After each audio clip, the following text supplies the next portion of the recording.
দেখেন পাহাড়ের অবস্থা, রাস্তা। দুদিন সৌদি আরব প্রচুর বৃষ্টি হয়েছে, তো বৃষ্টিতে ঠান্ডা বেশি, বহুত ঠান্ডা। সাদিক জ্যাকেট জুকেট গায়ে দিয়ে লইছে। হুম। মিয়া মিয়া মাররা সাদিক খুব ভালো লোক, উনার নিয়ে একটু ঘুরতেছি ঠান্ডার মধ্যে। আর বিশেষ করে শরীরটা গরমের লাগে, একটা ফান খাইলাম আর কি, ফানটা খাইলে শরীরটা গরম থাকে।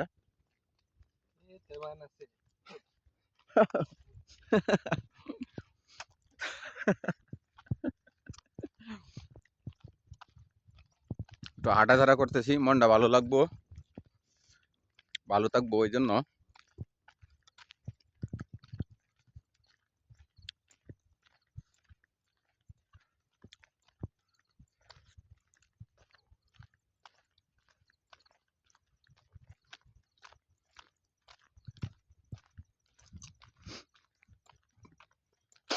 হুম।